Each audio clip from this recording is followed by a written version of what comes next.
Hey guys, my name's Stefan, Botanist Cool. Today we are playing Terra Nil, and I'm giving you a guide on the island wasteland that we are reclaiming today. Like, subscribe, all that good stuff. Let's get right to it. So, of course, the first few things I always do in this game is I put down turbines and I put down a water pump where all the water for the rivers are going to be. Now, here's the really interesting thing about the beach map. You need to use a lot of mineralizers, a lot of sandbanks, and a lot of toxic scrubbers. These toxic scrubbers are not only fantastic for the soil, but actually clean up the water itself. And if you have the opportunity to, definitely put the toxic scrubbers near or around water, because if you put it near or around water, you're going to save up on your resources. Cleaning the water actually reduces the amount of resources you use because you get resources from cleaning the water. It's a fantastic little, like, not a hack, it's intended, but like it's a fantastic little thing you could use to really put down more scrubbers and really give yourself a lot more land to work with the irrigators later on, because these irrigators can take up a lot of space in a lot of really funky ways in this one, because the islands are just kind of a little weirdly shaped, but it's a lot of fun to get through, and it's really satisfying to clean up the ocean. As you can see right here, it is, oh boy, it's satisfying. I actually beat the entire game today on stream about an hour, 2 hours ago, and I wanted to make another, guide on this one, and I'm planning on doing the other ones as well. And it's really cool how the game actually incorporates everything from the past levels into the next levels by changing it just slightly. Now, here's what's going to happen, guys. You're going to have to make beaches. You're going to have to make wetlands, and you're going to have to make mangroves and forests and all that cool stuff. So you'll have shade cloths for the forests. I forgot the one that the beaches made it. It was a building for the beaches. It looks like a beach hut to me. You're going to have the hydrolators from the last one, as well as salinators for making the swampy wetlands area very salty, which will get the mangroves there. And you're going to have a whole bunch of other stuff to use. Now, I like planning out these little areas. I say always have an island, a latarium, that's what it's called. Always have an island where you're going to put your latariums, because that little beach area is going to be great for tortoises later on, and you're going to really want those areas. I always say put a wetlands and a beach together as well, because that's going to get you flamingos later on. And just as a quick note, get that humidity up pretty quickly. That way you can get moss growing on the rocks. Usually, if you just want to get all the, the optional upgrades, you want that moss first, because as temperature rises, you won't be able to get the moss later on, which is a little bit tough. And I know I've had to restart once or twice because of that, and I want to get 100% every time, because that's just the kind of player I am. Get all those stuff out, and you're going to see right now that I'm going to start building areas for wetlands and trying to get all those mangroves out there. I usually make like 2 or 3 spots for each habitat. Keep the center open for the forests and for the shade cloths. Now, shade cloths are actually used in real life as well, because some plants actually do a lot better in shade than they will do in sun. It depends on how they've adapted to their environment, but a lot of plants will do better in shade than in sun. So shade cloths are actually a very important part of the ecosystem in terms of like actual shade from trees and what have you. Some plants cannot survive in direct sunlight and will get burned or damaged from it, so be a little careful of that. And don't forget, use that burning tool. I forgot what it's called, like the burninator. It's what I'm calling it. Use that burninator to really do what you got to do. The mineralizers are going to be fantastic for getting you a lot of space to actually work with on the ocean, cleaning the ocean, and then getting it pretty close to the shore as well. And get those coconut palms. Beautiful, beautiful, beautiful. And overall, just make sure you use the same tactics you used in the last map to really clean up and freshen out the area. There's nothing to really build with the ashy nutrients, so don't worry too much about those. Just keep building. The next part you're going to want to think about are those coral reefs, and this is where the monorail system comes in hand.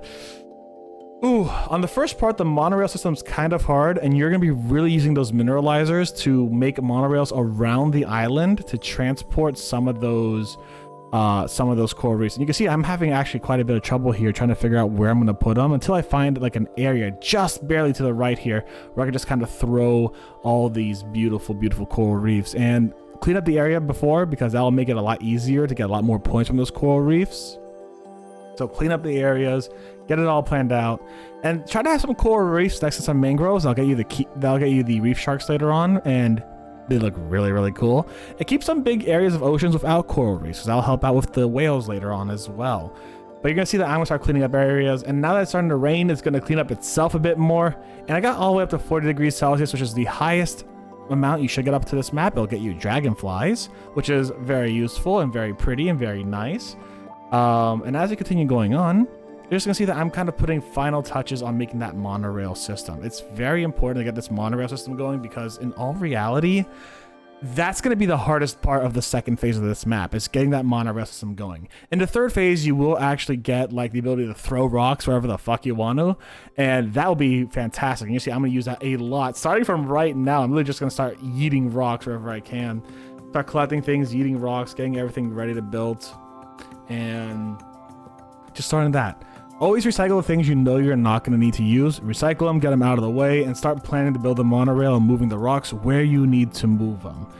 That is going to be very important for you as a player, and it's going to be very important just to make sure that you have everything set up properly for the next phase of the actual game. The next phase is actually going to be just really the cleanup part, right? Because there's a lot of stuff that you got to do. You got to add more sandbanks, got to add more mineralizers and stuff like that to actually do proper cleanup. The mineralizers will help with the monorails and for the ocean parts, and you're going to want to still throw those rocks all the way around. You actually see later on, I think in about a minute or two, I don't know how fast it is. This is like 3.5 times speed. It took me about 30 minutes to do this map, and it was such a lovely 30 minutes to do this map. I love this game. It legitimately is fantastic. You're going to see that I'm just kind of like throwing rocks around, re-throwing rocks around, remaking monorails, all that kind of stuff, until I finally have a network that could kind of be reused if I need to make more things or make less things, so on and so forth. But yeah, it's a fantastic thing. And you can see right here, boom, throwing rocks, throwing rocks, throwing rocks. That rock hopper is just kind of really funny, because I'm just like, it's like leapfrog every time. I love seeing it. I absolutely love seeing it. I think the hardest thing on this map to get, in my personal opinion, is the flamingos.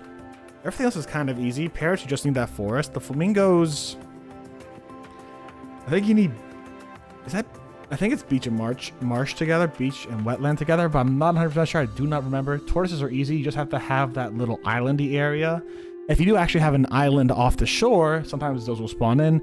Those will be even better than just having like a little like semi-island kind of like peninsula kind of thing going on around here. But you know, you do as you do, you'll be able to get it no problem. Like, I guarantee it. It's not going to be too hard to get every single animal on this map. It's actually a pretty easy map. I mean, no, easy map is the wrong way of putting it. It's actually a very easy process to do, like the process of elimination here and there. You know what I'm saying? Once again, building more monorails, throwing more rocks.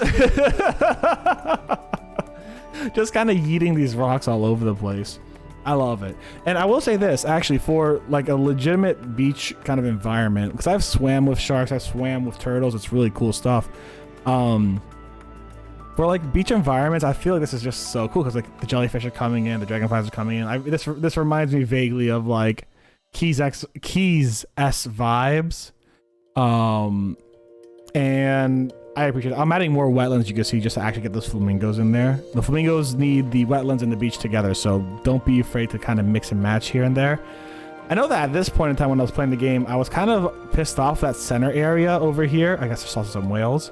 Because that center area was just so blank, and I'm like, I gotta fix that later on. Let me get everything out of here before I start fixing that, because I wanted to find parrots, I wanted to get more forest in there. It just looked blank and boring to me.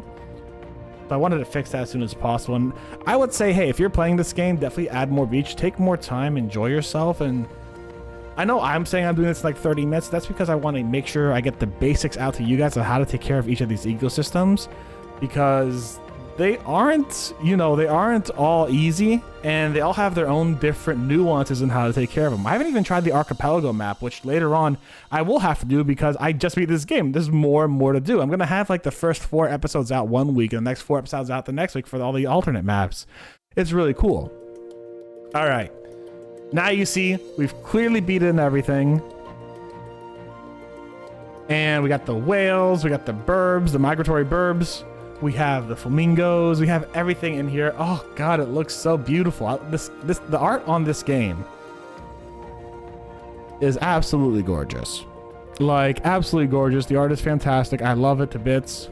It is fantastic. I'm gonna leave you guys here to appreciate this map for a little bit, because while it's a little bit more of a rushed one, I'm not gonna lie, it was 30 minutes, and I bet you could do it quicker. I don't really want to do it quicker. I just really enjoy doing them.